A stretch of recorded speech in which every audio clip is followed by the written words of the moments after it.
بسم الله الرحمن الرحیم. د سیاق درنو لیدونکو سلام. زه عابد احساس یم. پاکستان په دې وروستیو کې یو ځل بیا پرلپسې په کابل باندې هوایي تجاوز وکړ.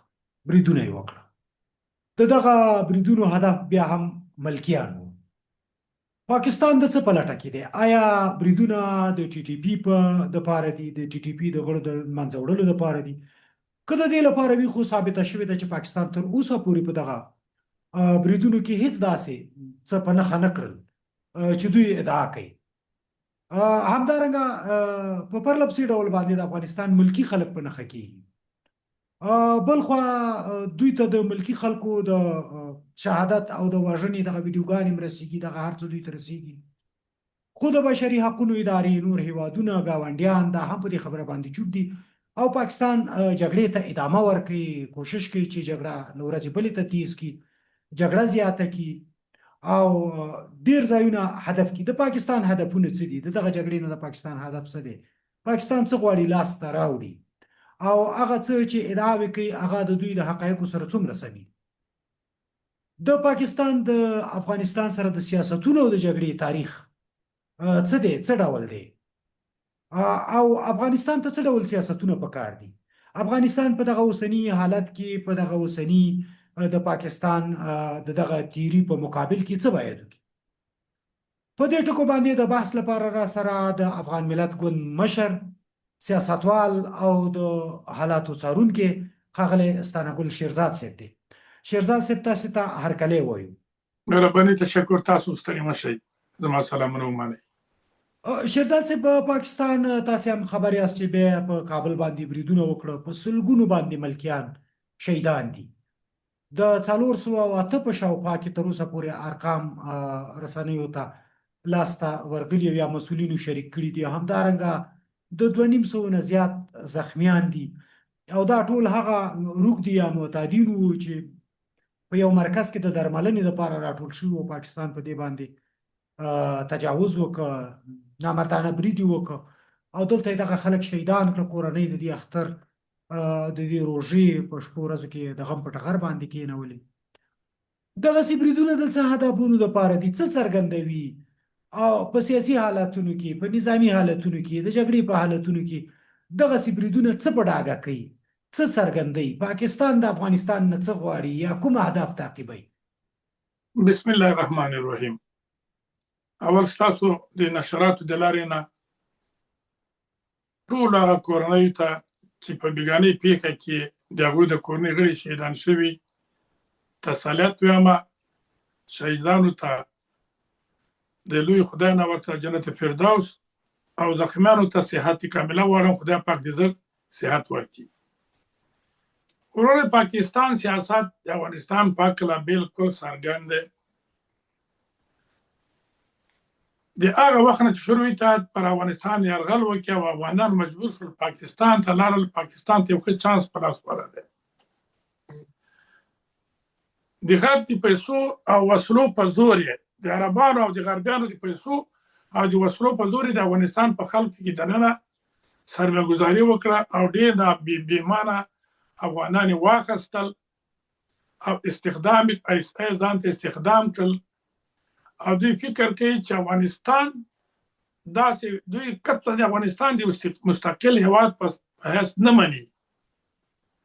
فکر کوي چې افغانستان باید د پاکستان یو لاسپوڅی حکومت ولري او د دوی سیاست یا په افغانستان کې د داسې لاسپوڅي حکومت منځته راوړل چې د اسلام آباد په قومندې باندې کینی او جګیږي، د افغانستان د اوبو، د معدنیاتو، د ځنګلونو او د تجارت هر څه واک د دوی په لاس کې وي.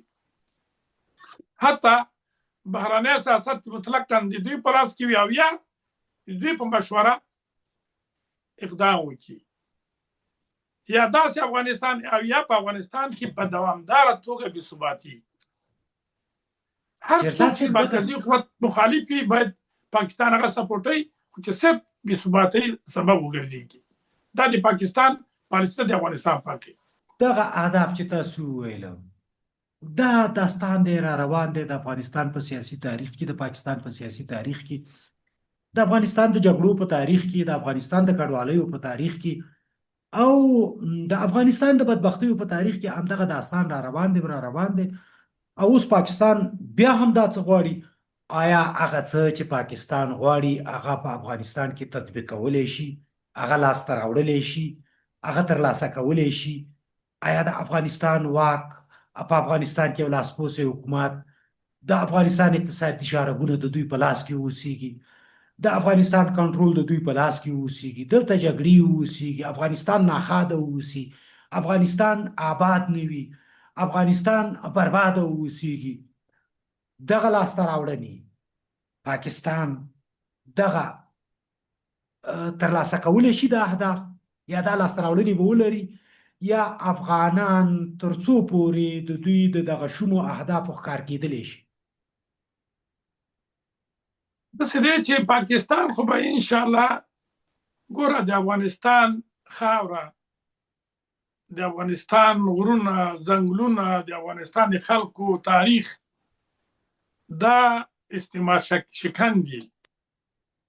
دلته انګلیس نه پاتې شوی، دلته شوروي اتحاد پاتې نه شو چې نیم جهان یې رهبري کولو، او دلته امریکا چې یو قطبي جهان کې یو قطبي جهان او جهان ټول جهان رهبري کولو، دا توان پیدا نه کړي چې دلته پاتې شي. پاکستان لپاره خو دا هم خبره بالکل خیال ده او محال ده او جنون خبره ده، خو دوی خپلې هلې ځلې کوي او دوی په خپل زور دا کار نه کوي. دوی کوشش کوي چې په نړۍ کې د ځینې هېوادو په مرسته چې پیسې او امکانات د هغوی نه والي او خپل خلک او خپل اردو پکې استخدام کړي او په افغانستان کې بېثباتي منځته راولي. دوی غواړي داسې سیاست وکړي چې هم پکې امکانات ترلاسه کړي، هم پکې پیسې ترلاسه کړي او ډالر ترلاسه کړي، او هم افغانستان بېثباته کړي. دا د دوی پالیسي ده. دا اوس چې دوی دا کوم اعمال کوي او مخالفتونه شروع کړي، ګورئ دوی پالیسي بدله شوله. یا به اوس طالبانو دوی دا توقع لرله چې خارجي سیاست یې زموږ په واک کې وي، معدنیات، اوبه، ځنګلونه، هر څه به زموږ په واک کې او حتی بازار. خو طالبانو دا ونه منل ورسره، یا نشي منلی. د هغوی دپاره سخته ده که وبنې په خپل ملت کې د خلکو د تجرید او قهر سره مخامخ کېږي. یو افغان ته هم دا د منلو ده، یو افغان دا نشي منلی، یو افغان. او طالبان هم د دغې خاورې خلک دي، طبیعي خبره هغوی دپاره هم دا شی د منلو وړ نه دی. نو دوی ګوره د اولې ورځې نه د طالبانو پر ضد پاکستان شروع وکړله. اول بیا دا ویلې چې په افغانستان کې تورستي ډلې دي. حتی هغه لومړنی اسلامي هېوادو کنفرانس چې په اسلام آباد کې راوغوښتل شو چې د افغانستان نه پکې متقي برخه هم اخیستې وه چې په هغه عکسو کې ورته اجازه هم نه ورکړې. په هماغه کې اولین یوازینی هېواد پاکستان و چې وایي په افغانستان کې تورستي ډلې دي، مقام لري، مرکزونه لري. او د هغې نه وروسته تر ننه پورې دوی دا په هر سټیج، نړیوال سټیج دا اواز پورته کړی او په اخره کې خپله داسې بعضیو کې طالبان په خپله تورستان معرفي کړي دي. په نړۍ کې بل هېڅ هېواد دغسې مستقیما طالبان ته ګوته هېڅکله نه ده نیولې لکه دوی چې ونیوله. دوی هدف پکې دا و چې اوس په طالب باندې بیا څنګه معامله وکړي، لکه اوس چې پخوا کړې وه. فکر یې کولو چې د امریکا او د طالبانو رابط خراب دي، امکان لري چې دا وارې بیا دا بازار ګرم کړي او خپل ځان یې مخالف په توګه معرفي کړي او چې زه جګړې ته تیار یم. بیا به د امریکې روپۍ وي او ډالر یې وي او افغانستان کې به جګړه مخکې وړي او امتیازات به دوی اخلي، مري به پکې افغانان.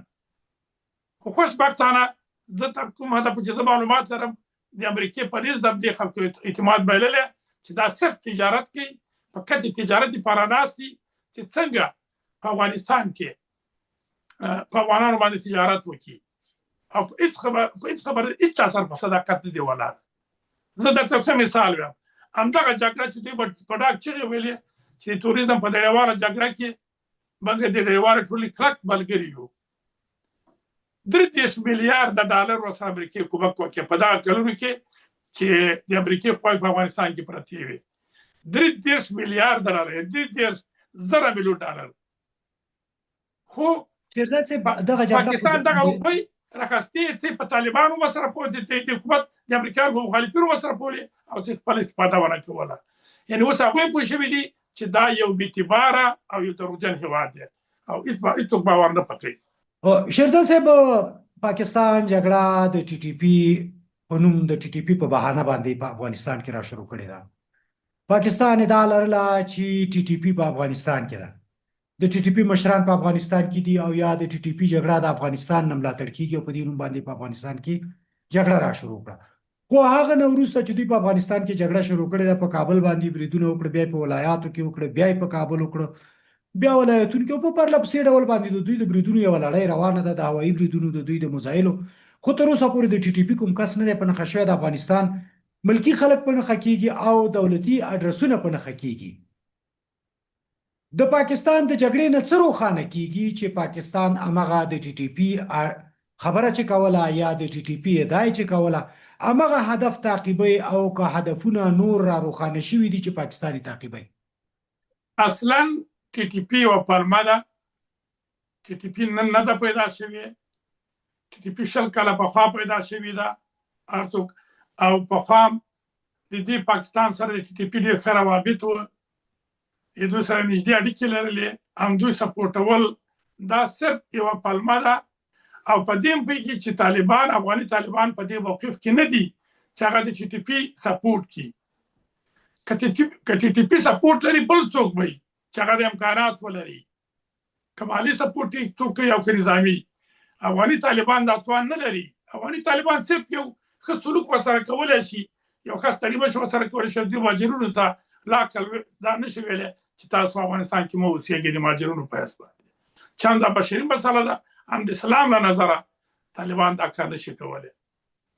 نور طالبان په خپله مشکلات لري، هغوی دا ټي ټي پي نشي سپورټولی. دا صرف یوه پلمه ده او غواړي چې په دغه شکل باندې د طالبان او اسلامي امارت جهان ته وښیي چې دا یوه تروریستي ډله ده او په نړۍ کې تروریستان حمایه کوي. او ښه مثال یې دا ده چې ټي ټي پي ورته مثال راوړي او یا نور تروریستي ډلې چې فکر کوي چې دا په هغه کې دي، دا چې دا په افغانستان کې اوسېږي او نړۍ ته. دوی خو په افغانستان کې اصلا دا کوم هغه چې دي اکثره په افغانستان کې اکثره خلک یا اکثره ډلې همدغه پاکستان راوستې وي، مجاهدینو سره یو ځای کړي وي، عربي او د نړۍ نور هغه تورستان، او هغه په افغانستان کې هغه ډلې پاتې شوې. هغه د حیثیت فرد معلوم دی، د حیثیت سره همدا حیثیت تنظیم کړي وو. اوس هغه اسناد راټولوي او جهان ته ښیي چې طالبان تورستان دي او تورستان حمایه کوي. او دغه ښه مثال دی. دلته پلاکې د القاعده ده، دلته پاکستاني طالبان دي، حتی داعش چې طالبان ورسره عملاً جنګېږي او پاکستان په بلوچستان کې مرکزونه دي، پاکستاني تنظیموي، ورسره والکوي او افغانستان ته رالیږي، نور هېوادو ته هم لیږي، هغه پرم په افغانستان ورأچوي. دا ټولې پلمې دي صرف په دې خاطر چې افغانستان باید بېثباته کړي. دوی په افغانستان کې هېڅکله ثبات نشي موندلی، هېڅکله ثبات نشي موندلی. او بلې خوا نه ګوري اخوا دې خوا ته چې که چېرته بیا ورباندې امکانات برابر شي، یو نړیوال تجارت لکه په لومړی ځل چې په طالبانو وکړي، بیا په طالبانو باندې وکړي. شیرزاد صاحب، د جګړې په اړه باندې د هغه وروسته چې پاکستان جګړه راپیل کړې ده، څو خبرې مهمې یادېږي.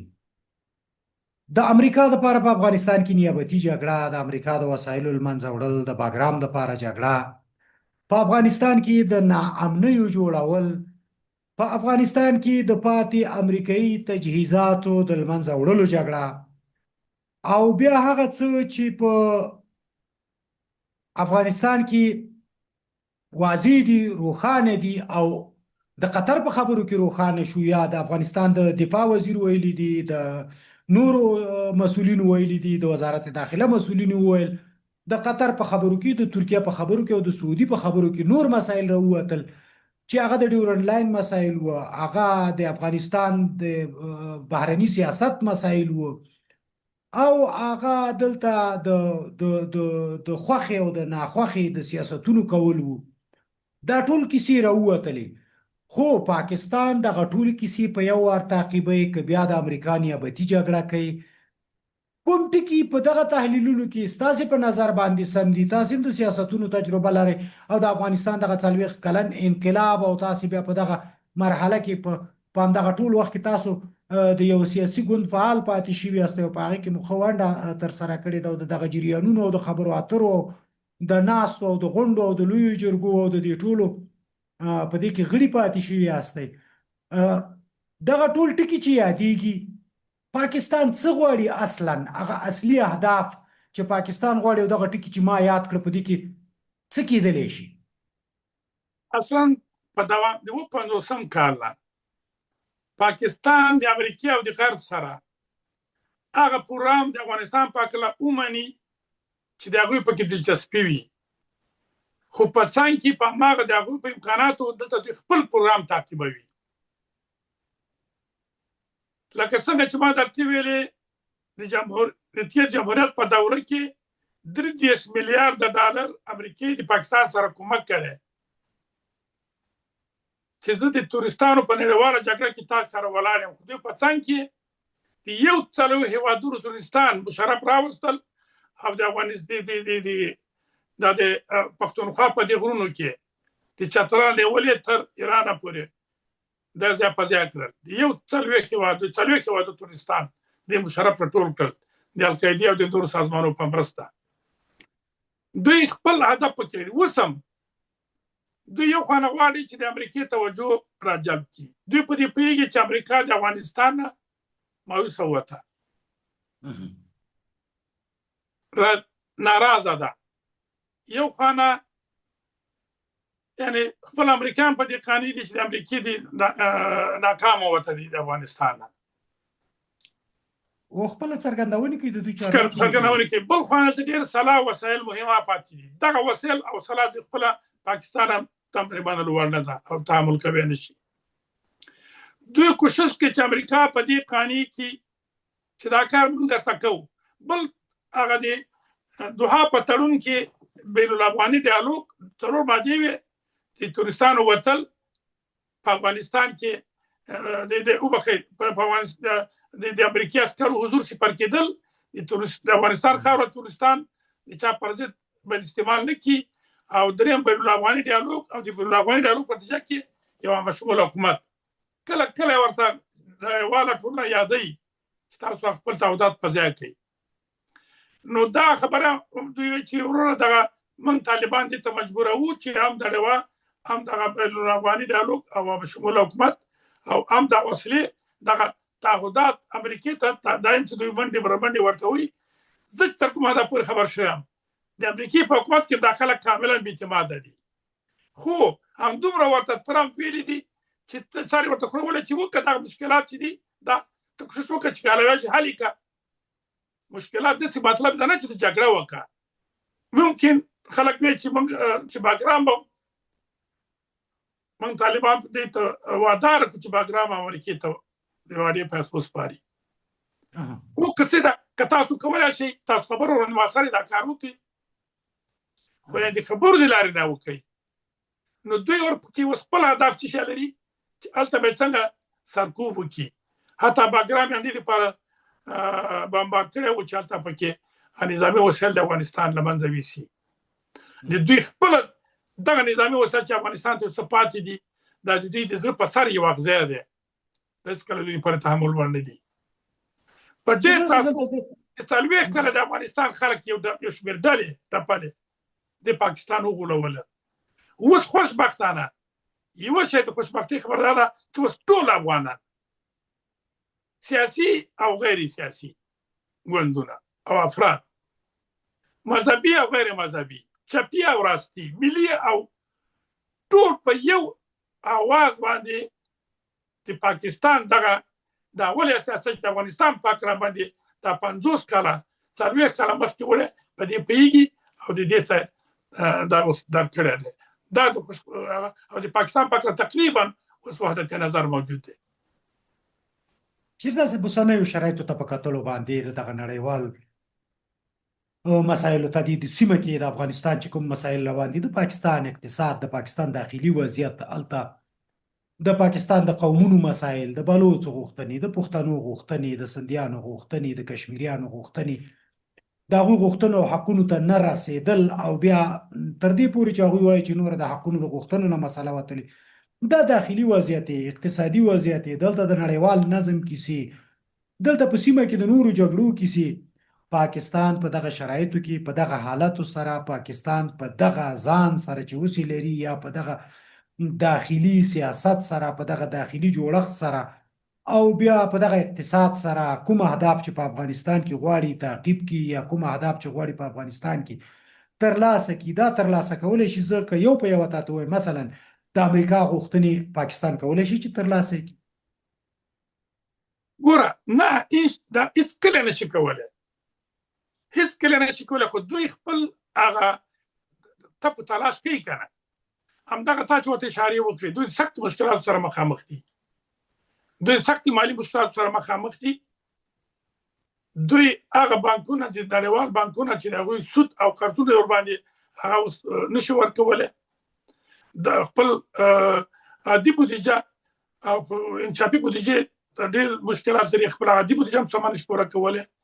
دا ټول مشکلات دي، دوی مالي مشکلات شته، سیاسي مشکلات یې ګوره بلوڅو خو دا څو کاله کېږي وسله جګړه شروع کړې، دغه په هېڅ قیمت ور پاکستان نه مني، او آزاد بلوچستان به جوړېږي.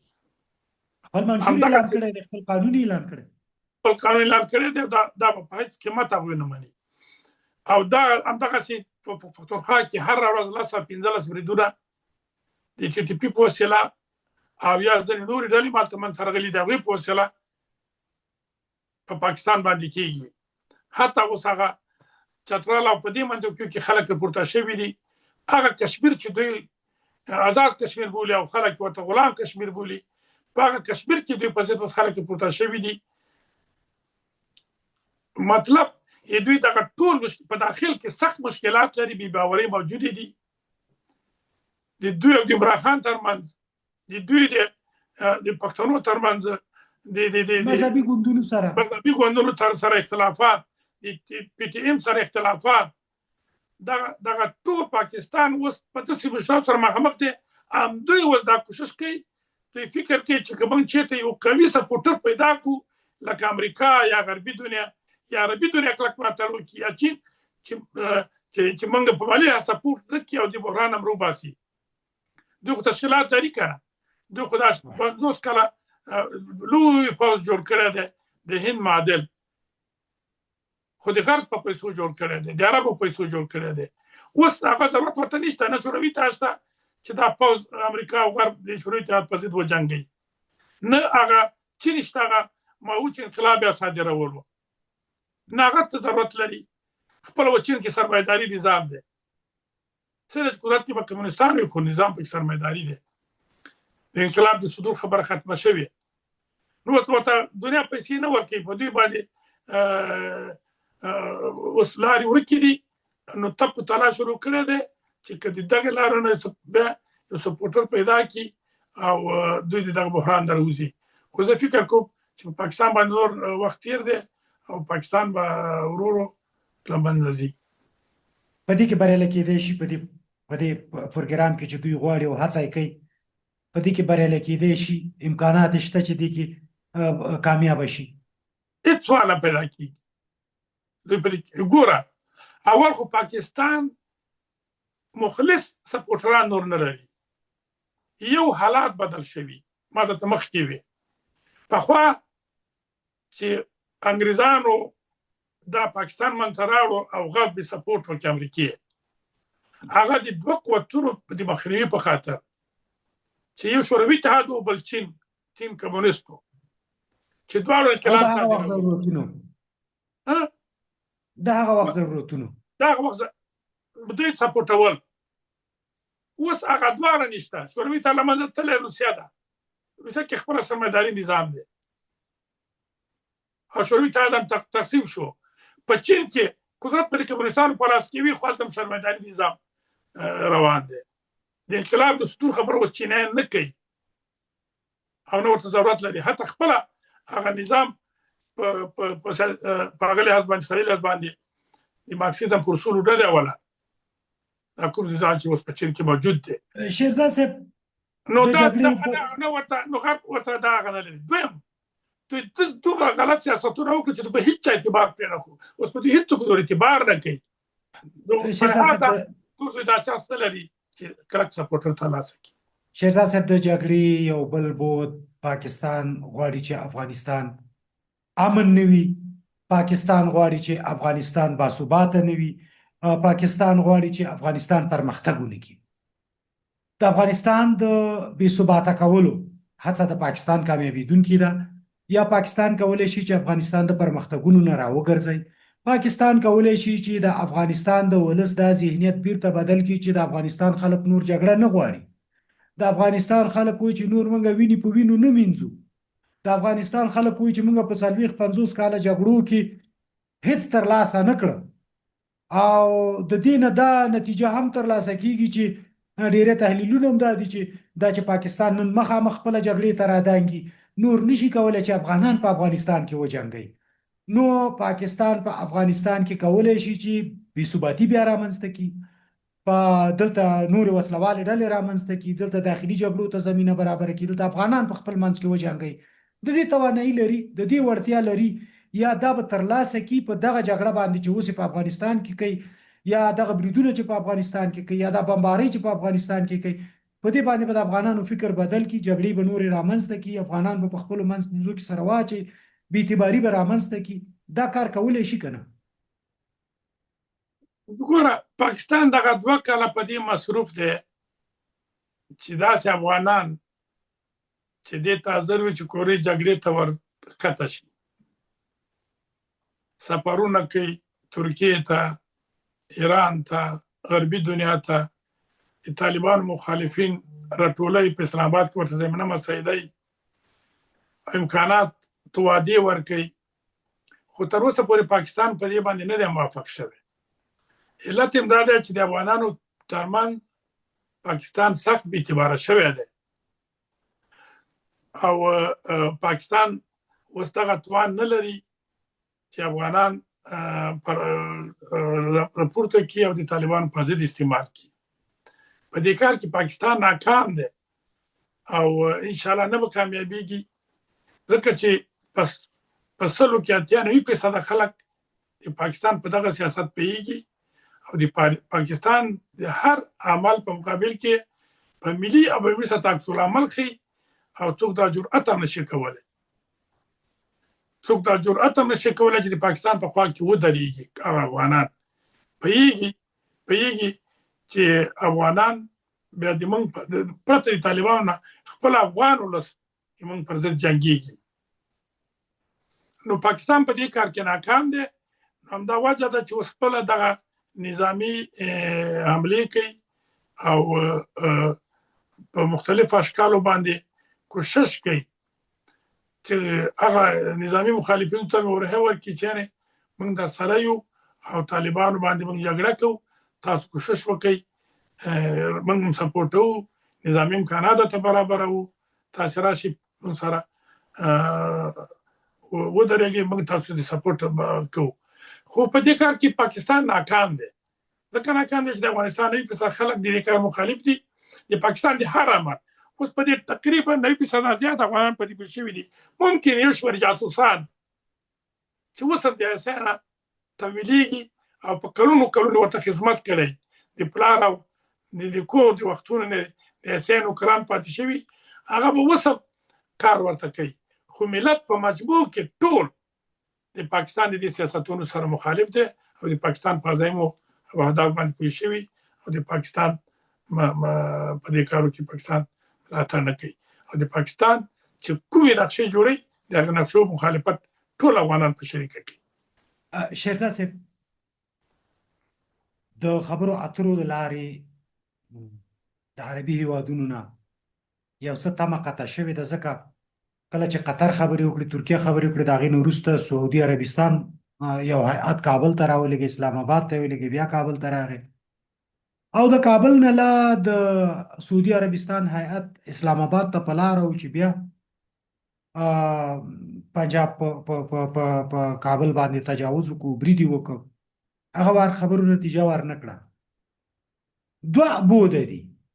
عربي هیوادونه د پاکستان ملاتړي دي یا ملاتړ کوي د افغانستان په جګړه کې. په داسې حال کې چې افغانستان هر ورځ په روښانه ډول باندې وایي چې افغانان وایي امارت وایي چې موږ نه د سیمې هیوادونو ته ګواښ یو، نه جګړه غواړو، نه هغوی ته کوم خطر پیښو، نه غواړو چې هغوی ته کوم خطر پیښ کړو. نو په دغسې حالت کې عربي هیوادونه د پاکستان لاس نیسي یا د پاکستان لاسنیوی به وکړي. یو بود چې تا غواړم ستاسو تحلیل پرې واورو. دوهم بود دا چې آیا دغه هیوادونه په افغانستان کې جګړه غواړي؟ دغه هیوادونه غواړي چې په افغانستان کې بې ثباتي وي یا په یو اصطلاح کې ووایو د امارت په ضد باندې اقدام کوي؟ تر کومه ده پورې چې زه معلومات لرم نه ترکیه دا کار کول غواړي نه عربي هیوادونه. او زما د معلوماتو په اساس دغه د سولې خبرې که قطر پکې داخل و، که ترکیه و، که سعودي عربستان و، هغه هیوادونه ټول دې نتیجې ته رسېدلي دي چې د پاکستان غوښتنې غیر مشروع دي، مشروع وي. او دا داسې غوښتنې وي چې نه یوازې طالبان بلکې چا د پاره د منلو وړ نه دي. مشکل دا دی چې د طالبانو بیرونی پالیسي لږ ضعیفه ده، یا دا ده چې مشکلاتو سره مخامخ دي، نشي کولی.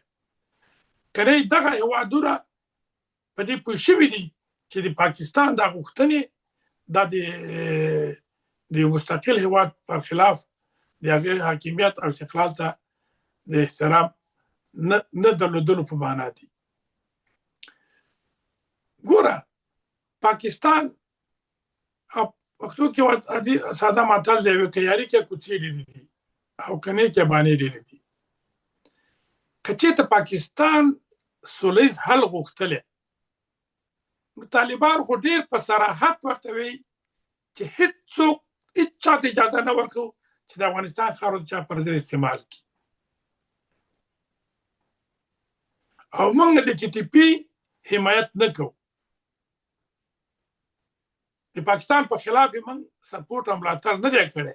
که کړی وي تاسو یو سند موږ ته مخکې کېږدئ چې په هغې موږ فکر وکړو. معنا دا په کل کې خو دا خبره ومنله چې په دې توافق شوی، په دې بیا نور مسایل په تخنیکي مسایلو باندې ښه چې اوس څه در سره وکړم چې تا قانع کړمه، څنګه ته قانع کېږي؟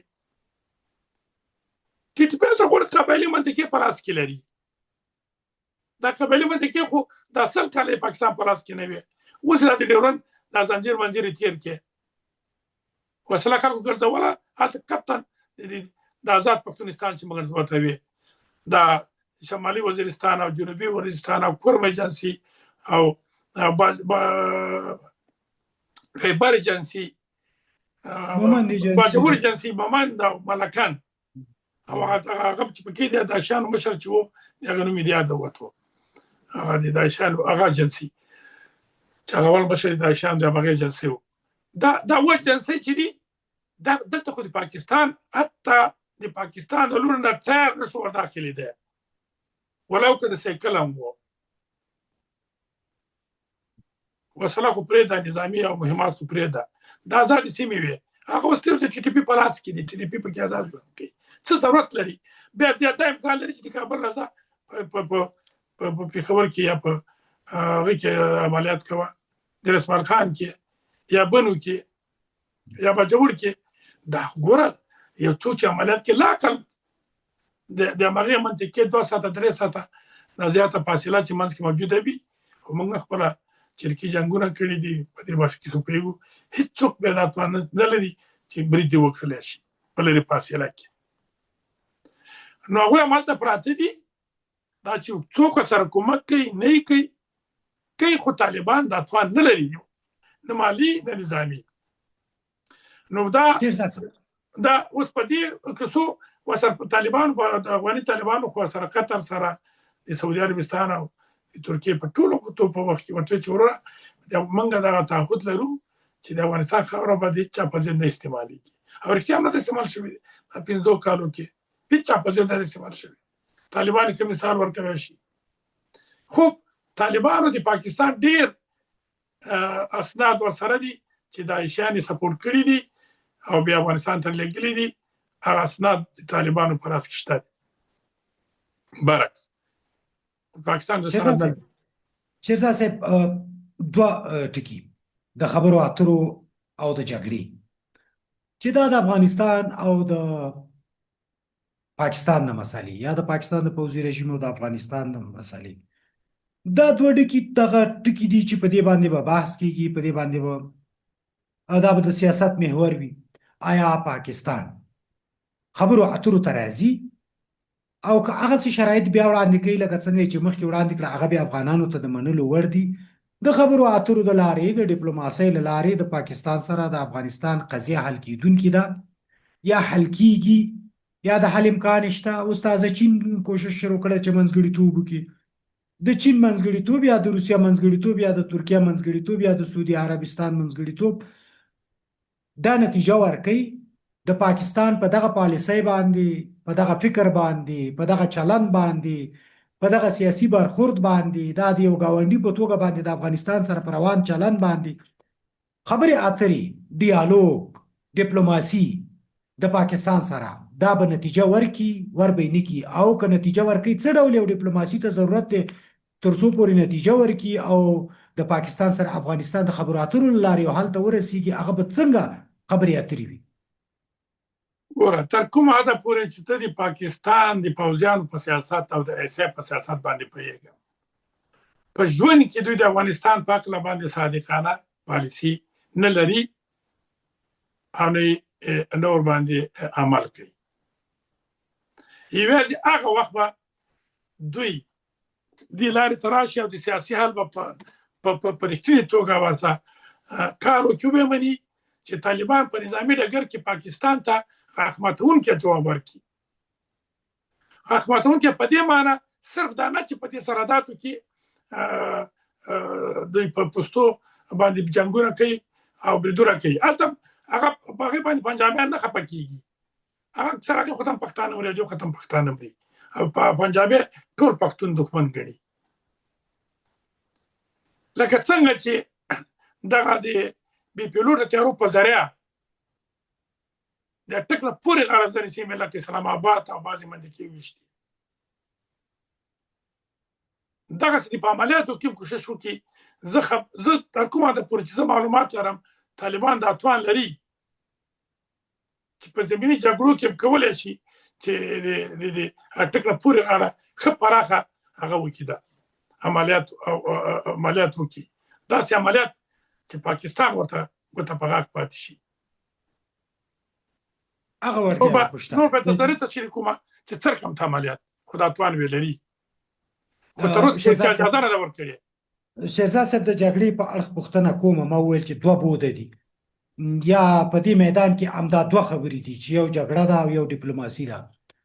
پاکستان تاسو وویل چې ډیپلوماسي باندې پاکستان باور نه لري، یعنی د پاکستان سره په ډیپلوماسۍ باندې په خبرو اترو باندې نتیجه ناممکن بولئ؟ بالکل.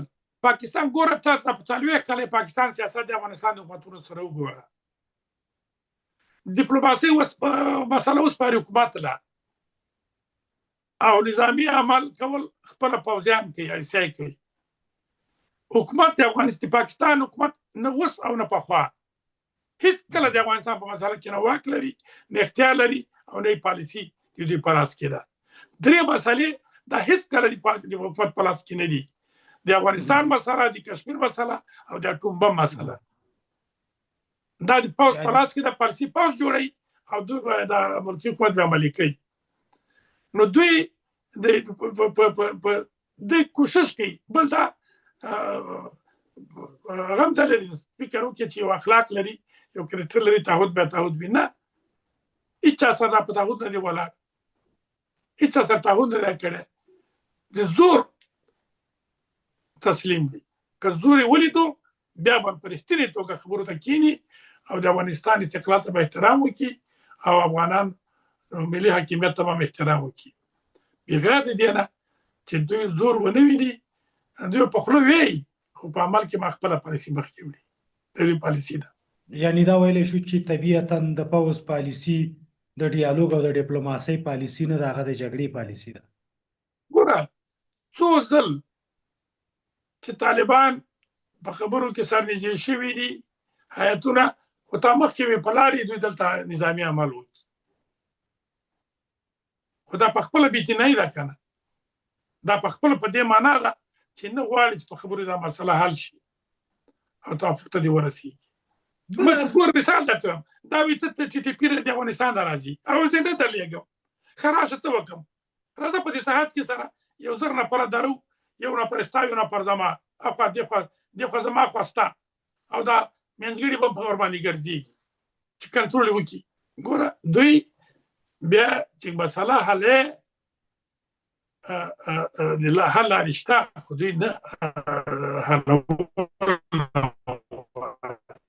دا مالسي مخکې وړي. شیرزاد صاحب یو بل اخ چې اوس د جګړې اړخ دی، د همدغسې د جګړو دوام، پاکستان راځي په د افغانستان په کلو، په ښارونو، په اطرافو باندې، په بانډو باندې، په دې باندې بریدونه کوي، بېګناه ملکي خلک شهیدانوي، او افغانستان بیا په ډیورنډ لاین کې د دوی په پوستو باندې عملیات کوي.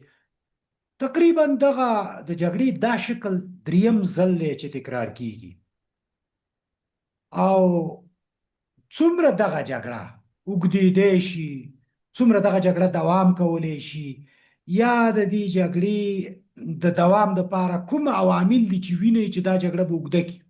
ګوره پاکستان خو تر هغې پورې چې امید ولري چې زه په دې کار کې کامیاب یم یا کامیابېدای شم، پاکستان دا جګړه اوږدوي تر څو خپل هدف ترلاسه کړي.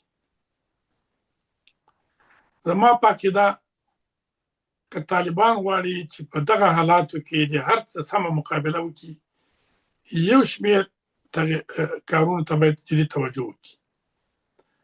اول باید ملت قوي ملاتړ ترلاسه کړي، عملي ملاتړ، لکه څنګه چې شوروي اتحاد، ګوره د شوروي اتحاد په وخت کې پوځ د افغانستان پوځ د موږ سره نه ولاړ، ملت سره نه ولاړ، هغه د شوروي اتحاد سره ولاړ، خو دا ملت وجنګېدلو.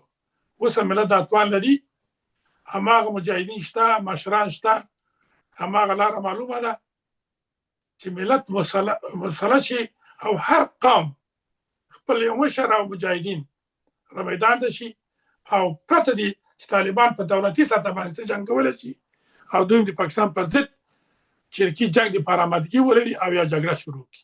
چې کله پاکستان دا عمل وویني چې اوس د افغانستان ملت جنګ ته روان شو، ته بیا سیال کوه چې بیا به په رښتینې توګه دغه پاکستاني پوځیان به راځي د طالبانو په ګوته به لویږي. یو دویمه خبره دا ده چې طالبان باید په افغانستان کې د یو قانوني حکومت د جوړولو لپاره ځینې اقداماتو په فکر کې شي چې افغانستان که داسې تجرید وي، ولو که په حق هم دي، خو دوی خپل اواز نړیوال سطح ته نه شي رسوی، خو پاکستان ګوټ ګوټ ته خپل اواز د پاکستان په دروغو باندې طالبان متهموي او جهان ته د اواز رسوي.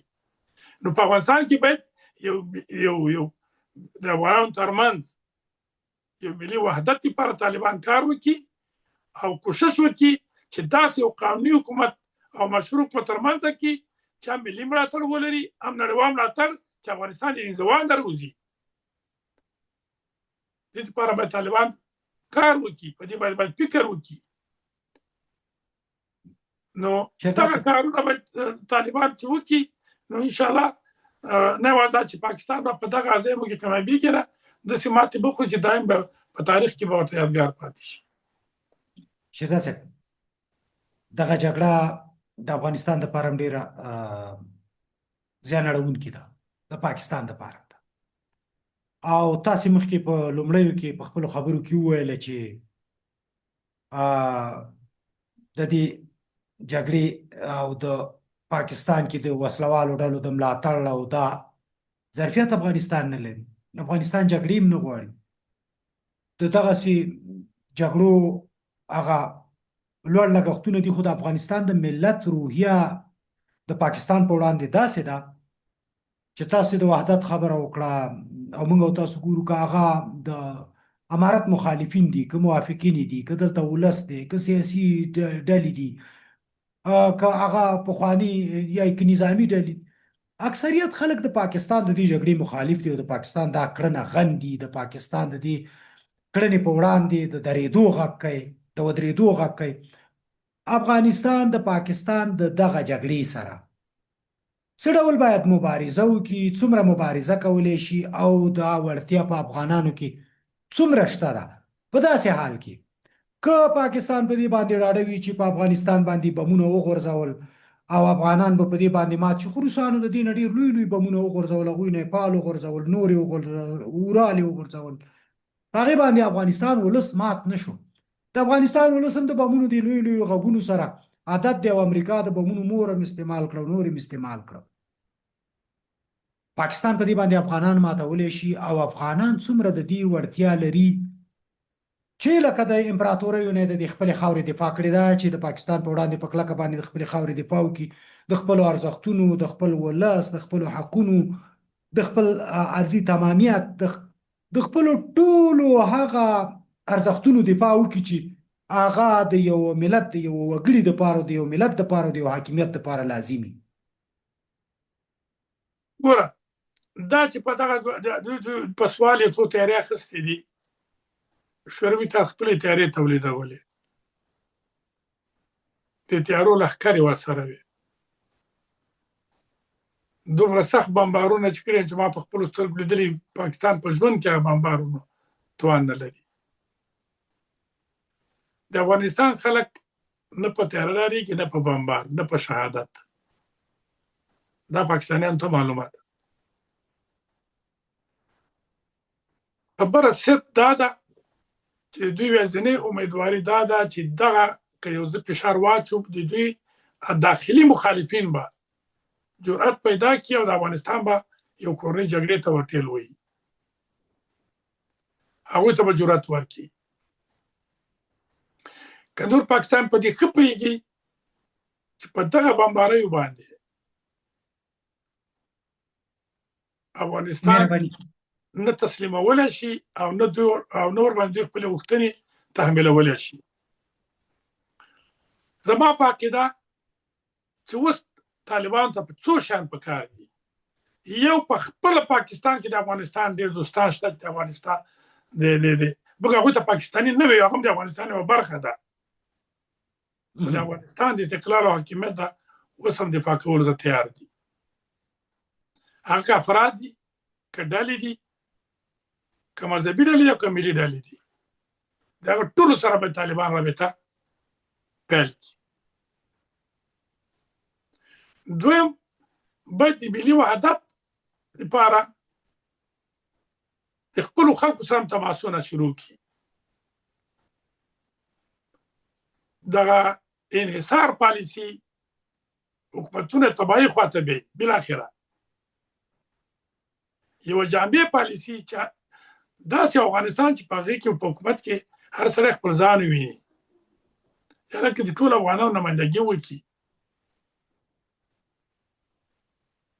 چې د یو ملي یووالي سبب وشي او دغه لکه پاکستان چې فکر کوي چې زما د دغه بمباریو په اساس باندې بیا طالبانو مخالفین به خصوصا نظامي مخالفین به جرأت پیدا کړي او میدان ته به ودانګي افغانستان بیا په یو کورنۍ جګړې ته ورټېل وي چې دې مخه ونیول شي او دریم ملت ته مراجعه کول او د یو پراخه جنګ لپاره افغانان خپله جنګېږي کله چې په افغانستان کې افغانستان به شیرزاد صاحب وروستۍ پوښتنه کوم د لویې جرګې د راغوښتلو غوښتنه مطرح ده په سوشل میډیا د پاکستان په ضد د جهاد د فتوا خبره مطرح ده چې علما دې راغونډ شي فتوا دې وړاندې شي او په کابل کې د پاکستان د سفارت موضوع مطرح ده چې باید ور وتړل شي په درې واړو برخو کې که لنډ لنډ ووایي بس داسې دی چې دغه درې واړه ضروري کارونه دي او په دې کار کې ټول ملت د طالبانو تر شا درېږي خو په دې شرط چې دوی د ملت هغه ته توجه وکړي خواهشاتو له دغه کارونه ضرور دي اول د سفارت وربند کړي دویم دوی د پاکستان په خلاف د جهاد فتوا ورکړي چې ملت په دې پوه شي چې اوس په رښتینې توګه طالبان د پاکستان سره جنګېږي موږ ته خو پېښه ده افغانستان خلکو ته خو پېښه ده ځکه چې موږ خو جنگ نه دی کړی، جنگ خو پاکستان په موږ تحمیل کړی دی. نو دا بهترین جهاد دی، د خپل دین، د خپل مذهب، د خپل کلتور، د خپل وطن او د خپل خلکو دفاع کول. او بیا د ملت یوه جرګه دې وروغواړي او په هغه جرګه کې فقط د ملت د جنګ په هکله د ملاتړ غوښتنه وکړي او په تخنیک خو دوی خپله پوهېږي تخنیک ته ورته جوړ کړی شي او خپل جنګ ته ادامه ورکړي. ډیره مننه شیرزاد صاحب، ډیره مننه چې په بحث کې مو راسره برخه واخیسته. تشکر تاسو ټول ډېره مننه چې دا زمینه دې ما سره راکړه چې زما اواز خلکو ته ورسېږي. تاسو هم تشکر وکړو. کوراباد. درنو لیدونکو، د شیرزاد صاحب په خبرو کې مو واورېده چې پاکستان هم غواړي چې د نورو هیوادونو لپاره جګړې وکړي. د امریکا غوښتنې په ځای کې په افغانستان کې تجهیزات له منځه یوسي. د بګرام مسله هم مطرح کړه چې د بګرام مسله هم د پاکستان د جګړې یو مهم ټکی دی. همدارنګه په افغانستان کې بې ثباتي رامنځته کول، په افغانستان کې د نورو داخلي وسلوالو ډلو لپاره د جګړې د زمینې برابرولو لپاره د پاکستان هڅې، همدارنګه په افغانستان کې د ګډوډیو لپاره پاکستان نشي کولی چې په افغانستان کې اوږده جګړه وکړي. همدارنګه پاکستان نشي کولی چې د افغانانو سره اوږدې جګړې ته دوام ورکړي. پاکستان نشي کولی چې د امریکا او نورو هیوادونو ګټې وټې خوندي کړي او د هغوی د ګټو لپاره لاسته راوړنې ولري. د نن بحث همدومره و. تر بیا د الله په امان.